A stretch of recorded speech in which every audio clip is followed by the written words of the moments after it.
SIR होने का बाद ममता बनर्जी कम से कम 20,000 वोट में भवानीपुर में चुनाव हारने वाली है।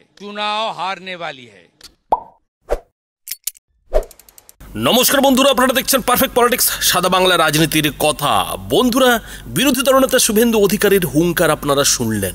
তিনি কিন্তু বলছেন যে নন্দীগ্রামে যেভাবে মমতা বন্দ্যোপাধ্যায়কে এর আগের বিধানসভা ভোটে যেমন তিনি হারিয়েছেন, ঠিক একইভাবে এবার 2026-এর বিধানসভা ভোটে মমতা বন্দ্যোপাধ্যায়কে ভবানীপুর থেকেও হারাবেন।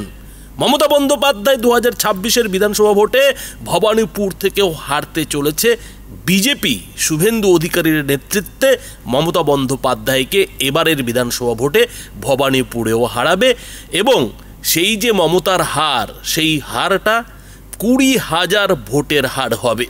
অর্থাৎ বিজেপির যিনি ক্যান্ডিডেট হন না কেন, তিনি মমতা বন্দ্যোপাধ্যায়ের থেকে 20,000 বেশি ভোট পাবেন। আর এইটাই এদিন শুভেন্দু অধিকারীকে ঘোষণা করে দিতে দেখা গেল, কখন? যখন মমতা বন্দ্যোপাধ্যায় উত্তরবঙ্গ থেকে ববি হাকিম, ইন্দ্রনীল সেনদের ফোন করে এটা বলছেন যে ববি, ভবানীপুরটা একটু বাঁচাও, ভবানীপুরটা একটু দেখো, ভবানীপুরের জনসংযোগটা একটু দেখো। কেননা ভবানীপুরে নাকি গুজরাটি মহারাষ্ট্রীরা এসে এখানকার যে ডেমোগ্রাফি, সেই ডেমোগ্রাফিটা পাল্টে দিচ্ছে। বহিরাগতরা এসে ডেমোগ্রাফি নাকি ভবানীপুরের পাল্টে দিচ্ছে। আর বহিরাগত কাদের বলা হচ্ছে গুজরাতের আর মহারাষ্ট্রের শিল্পপতি, পয়সাওয়ালা মানুষদের, যারা কিনা কলকাতায় এসে ব্যবসা বাণিজ্যের স্বার্থে নিজেরা ভবানীপুরে বাড়ি নিচ্ছেন। আর তার মধ্যেই কিন্তু মমতা বন্দ্যোপাধ্যায় একটা ষড়যন্ত্র খুঁজে পাচ্ছেন। আর সেই ষড়যন্ত্রকেই তিনি বহিরাগত নাম দিয়ে এদিন ববি হাকিম এবং ইন্দ্রনীল সেনদের কাছে ভবানীপুর বাঁচাওয়ের আর্জি জানিয়েছেন। আর এটাই যখন শুভেন্দু অধিকারীর কানে গেছে, শুভেন্দু অধিকারীর সামনে যখন সাংবাদিকরা প্রশ্ন রেখেছেন, তারই উত্তরে শুভেন্দু অধিকারীকে এদিন ফোঁস করে উঠতে দেখা গেছে। তিনি কিন্তু তার পাল্টা জবাব দিতে গিয়ে যেটা বলেছেন যে ভবানীপুরে তো মমতা বন্দ্যোপাধ্যায় হারবেন, এবার তো ভবানীপুরে মমতা বন্দ্যোপাধ্যায় হারবেন। আর বহিরাগত কাদের তিনি বহিরাগত বলছেন? গুজরাতের মানুষ কি পশ্চিমবঙ্গে এলে বহিরাগত? মহারাষ্ট্রের মানুষ এলে কি বহিরাগত? এই প্রশ্নটাই কিন্তু শুভেন্দু অধিকারীকে তুলতে দেখা গেছে। এবং সেই সঙ্গে এই যে মমতা বন্দ্যোপাধ্যায়ের পরাজয়, সেই পরাজয় নিয়ে একটা কথা কিন্তু শুভেন্দু অধিকারী বলেছেন যে যদি এসআইআরটা ঠিকঠাক হয়, তাহলেই কিন্তু ভবানীপুরে মমতা বন্দ্যোপাধ্যায়ের দুর্দশা শুরু হবে। মমতা বন্দ্যোপাধ্যায় 20,000 ভোটে বিজেপির প্রার্থীর কাছ থেকে হারবেন। আর এ নিয়ে কথা বলতে গিয়ে শুভেন্দু অধিকারী ঠিক কি বলেছেন বন্ধুরা দেখুন।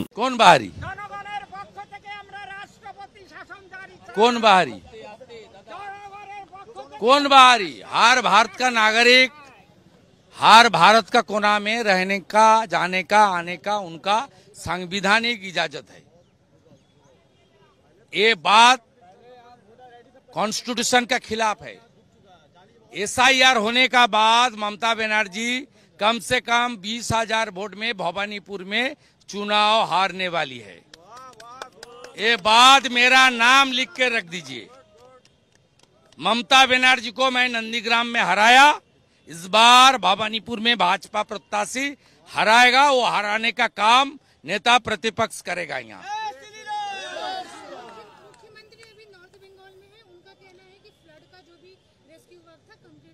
वो फोटो सेशन के लिए गया है, और जो पूजा हॉलीडे चल रहा है टाइगर हिल में उनका कोठी है, वो कोठी में आराम लेने के लिए गया है, पीड़ित लोगों को के लिए नहीं गया है। पहाड़ का जितना भी दीदी बहन है सब बोल रहा है घूमने आंचू, नेपाली में बोल रहा है घूमने आंचू, और मैं बोल रहा हूं तू खींच मेरी फोटो। তো বন্ধুরা বুঝতেই পারছেন যে শুভেন্দু অধিকারী মমতা বন্দ্যোপাধ্যায়কে ভবানীপুরে হারানোর জন্য কোন ছকটা কষেছেন, কোন রণকৌশলটা নিয়েছেন। আর সেই রণকৌশলের যে চাবিকাঠি, সেই চাবিকাঠিটাই বা কি? শুভেন্দু অধিকারী বলছেন যে এসআইআর হলে ভবানীপুরে মমতা বন্দ্যোপাধ্যায় বিজেপির ক্যান্ডিডেটের কাছ থেকে 20,000 ভোটে হারবেন। তো এই যে শুভেন্দু অধিকারীর বক্তব্য, এই বক্তব্যের মধ্যে কতটা বাস্তবতা আছে? সত্যি কি এসআইআর হলে মমতা বন্দ্যোপাধ্যায় ভবানীপুরে হারবেন? আর যদি এসআইআর হয়ও, ভবানীপুরে কি এমন আছে যে এসআইআর হলে মমতা বন্দ্যোপাধ্যায়ের এই দুর্দশা শুভেন্দু অধিকারী করে ফেলবেন? তো বন্ধুরা, আমরা যদি তথ্যের দিকে তাকাই তাহলে কিন্তু যেটা দেখতে পাবো যে মমতা বন্দ্যোপাধ্যায় গত বিধানসভা নির্বাচনের যে উপনির্বাচন হয়েছিল, মানে বাই ইলেকশন হয়েছিল, প্রথমে তো শোভনদেব চট্টোপাধ্যায়কে সেখান থেকে মমতা বন্দ্যোপাধ্যায় প্রার্থী করেছিলেন। তিনি নিজে নন্দীগ্রামে গিয়ে শুভেন্দু অধিকারীর বিরুদ্ধে দাঁড়িয়েছিলেন, কিন্তু নন্দীগ্রামে যখন তিনি শুভেন্দু অধিকারীর কাছে হেরে গেলেন ওই প্রায় 2000 ভোটে, তখন মমতা বন্দ্যোপাধ্যায় তার মুখ্যমন্ত্রিত্ব বাঁচাতে, মুখ্যমন্ত্রীর কুর্সিটা বাঁচাতে ভবানীপুরেই ফিরে আসেন এবং ভবানীপুরে শোভনদেব চ্যাটার্জিকে খড়দায় পাঠিয়ে দেন এবং সেই জায়গায় মমতা বন্দ্যোপাধ্যায় ফের নিজে প্রার্থী হন। অর্থাৎ ভবানীপুরে কিন্তু 2021 বিধানসভা ভোটের পর উপনির্বাচন হয়, আর সেই উপনির্বাচনে মমতা বন্দ্যোপাধ্যায়ের বিরুদ্ধে বিজেপি প্রার্থী করেছিল প্রিয়াঙ্কা টিব্রেওয়ালকে। আর তাতে মানে সেই যে উপনির্বাচন, সেই উপনির্বাচনে বিজেপি কিন্তু মমতা বন্দ্যোপাধ্যায়ের কাছে গো হারান হেরেছিল, যেখানে ওই উপনির্বাচনে মমতা বন্দ্যোপাধ্যায় 85,000-এর ওপর ভোট পেয়েছিলেন, সেখানে প্রিয়াঙ্কা টিব্রেওয়াল পেয়েছিলেন মোটে 26,500-এর মতো ভোট। অর্থাৎ মোট ভোটের প্রায় 72% কিন্তু মমতা বন্দ্যোপাধ্যায় নিজের দিকে টেনে নিয়েছিলেন। এবং তথ্য আরও বলছে যে উপনির্বাচনের আগে শোভনদেব চট্টোপাধ্যায় যে ভোটটা পেয়েছিলেন, সেই ভোটের পর যখন উপনির্বাচন হয় তখন মমতা বন্দ্যোপাধ্যায় আরও 14% ভোট বেশি টেনে নিতে পেরেছিলেন। যখন শোভনদেব চ্যাটার্জি 2021 বিধানসভা ভোটে প্রার্থী হয়েছিলেন, তখন বিজেপি কিন্তু এই ভবানীপুরে অভিনেতা রুদ্রনীল ঘোষকে প্রার্থী করেছিল। আর সেই রুদ্রনীল ঘোষ কিন্তু বিজেপির জন্য ভালো ফল করেছিল, যদিও তিনি শোভনদেব চ্যাটার্জির কাছে হেরে যান, কিন্তু রুদ্রনীল ঘোষকে প্রার্থী করায় বিজেপি এই ভবানীপুর কেন্দ্রে এক লাফে প্রায় 16% ভোট বাড়িয়ে নিয়েছিল। আর তার ফলে রুদ্রনীল ঘোষ প্রায় 45,000-এর মতো ভোট কিন্তু ভবানীপুর কেন্দ্রে পেয়েছিল, যদিও তার উল্টো দিকে শোভনদেব চ্যাটার্জি 73,000-এরও বেশি ভোট পেয়ে বিজেপি প্রার্থী রুদ্রনীল ঘোষকে হারিয়ে দেয়। আর তারপরে যখন উপনির্বাচন হয় তখন মমতা ব্যানার্জি কিন্তু এই যে ভোটের লিড, এই লিডটা কিন্তু প্রায় 14% বাড়িয়ে নেন। অর্থাৎ বলতে গেলে উপনির্বাচনে বিজেপির এই যে গোহারা দশা, সেই দশার পরে এই যে শুভেন্দু অধিকারী বলছেন যে 2026 বিধানসভা ভোটে তিনি ভবানীপুরে মমতা বন্দ্যোপাধ্যায়কে 20,000-এরও বেশি ভোটে হারাবেন, সেটা কিন্তু বলতে গেলে অনেকের মতে, বিশেষ করে তৃণমূলের কর্মী সমর্থকরা যেটা বলছেন যে এটা দুরাশা ছাড়া কিছুই নয়। কিন্তু সত্যিই কি তাই?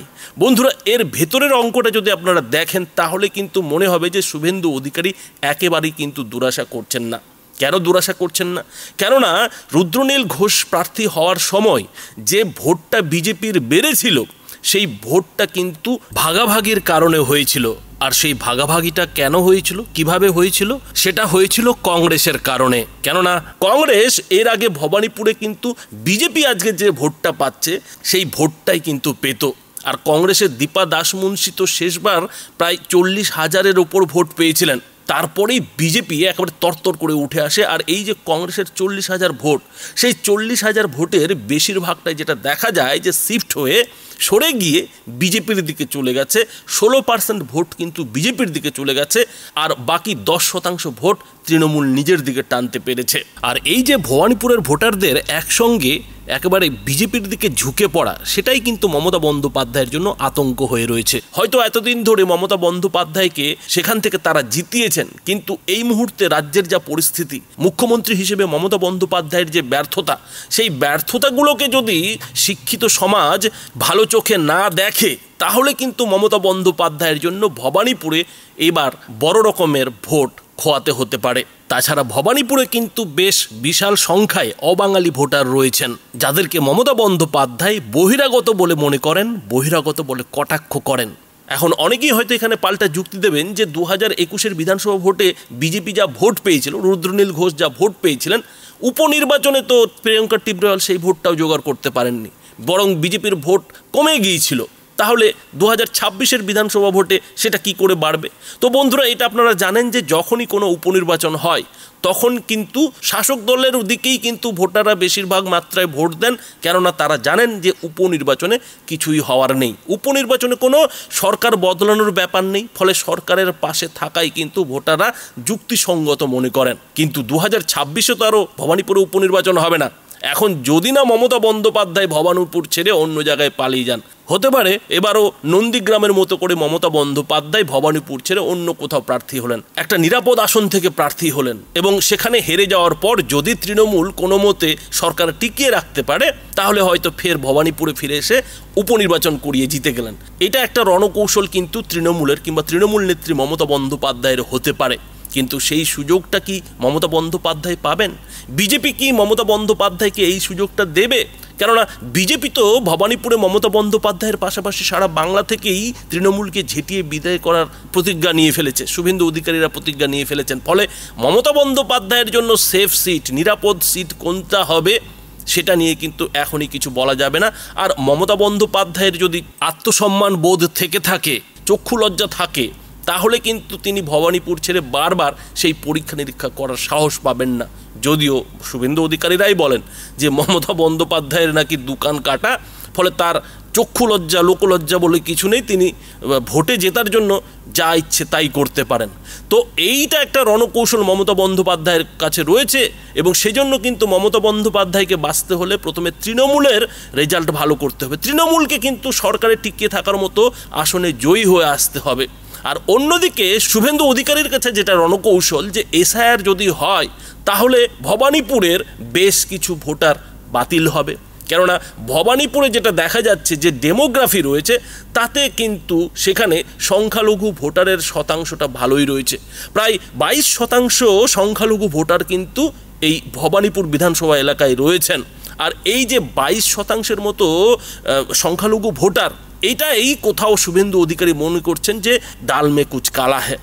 এই 22% সংখ্যালঘু ভোটার থেকে এসআইআরের ফলে যদি 4-5% ভোটও বাদ যায় তাহলেই কিন্তু খেলাটা উল্টে যেতে পারে, যেমনটা কিনা শুভেন্দু অধিকারী মনে করছেন। আর এখানেই কিন্তু কোথাও শুভেন্দু অধিকারী একটা বাজি ধরছেন যে মমতা বন্দ্যোপাধ্যায়কে তিনি ভবানীপুরে এবার 20,000-এরও বেশি ভোটে হারাবেন। তবে শুভেন্দু অধিকারী যাই বলুন না কেন, ভবানীপুরে মমতা বন্দ্যোপাধ্যায়কে হারাতে হলে শুভেন্দু অধিকারীকে যে বেশ লড়তে হবে, শুভেন্দু অধিকারী এবং বিজেপিকে যে বেশ ভালো মতো খেলতে হবে, সেটা কিন্তু পরিষ্কার। আর সেই সঙ্গে রাজনৈতিক বিশ্লেষকরা এটাও বলছেন যে যদি মমতা বন্দ্যোপাধ্যায়কে ভবানীপুর থেকে হারানো যায়, হারানোর মতো পরিস্থিতি তৈরি হয়, তাহলে এটা একেবারে নিশ্চিত যে সারা পশ্চিমবঙ্গ থেকে তৃণমূলও সাফ হয়ে যাবে, তৃণমূলেরও কিন্তু একবারে ঝেঁটিয়ে বিদায় হয়ে যাবে। ফলে বিজেপি যদি 2026-এ ভালো ফল করতে পারে তাহলেই কিন্তু ভবানীপুরে মমতা বন্দ্যোপাধ্যায়কে হারানো সম্ভব হবে। তা না হলে কিন্তু মমতা বন্দ্যোপাধ্যায়কে শুধুমাত্র ভবানীপুর থেকে হারানো বিজেপির জন্য বড্ড চাপ হবে। আর তার থেকেও বড় যেটা কথা, যে ভবানীপুরে মমতা বন্দ্যোপাধ্যায়ের বিরুদ্ধে বিজেপি কাকে প্রার্থী করছে 2026-এর বিধানসভা ভোটে, সেটাও কিন্তু একটা বেশ গুরুত্বপূর্ণ বিষয়। কেননা রুদ্রনীল ঘোষকে প্রার্থী করা হবে, নাকি প্রিয়ঙ্কা টিব্রেওয়ালকে ভবানীপুর থেকে প্রার্থী করা হবে, নাকি অন্য কাউকে বিজেপি এবার টিকিট দেবে মমতা বন্দ্যোপাধ্যায়ের বিরুদ্ধে প্রার্থী হওয়ার জন্য, সেটা কিন্তু ভবিষ্যতের গর্ভেই লুকিয়ে আছে। আর তার সঙ্গে লুকিয়ে আছে ভবানীপুরে মমতা বন্দ্যোপাধ্যায়ের ভবিষ্যৎ। তো বন্ধুরা, এই বিষয়ে আপনাদের কি মতামত? আপনাদের মতামত অবশ্যই এই ভিডিওর নিচে কমেন্ট বক্সে লিখে জানাবেন। ধন্যবাদ।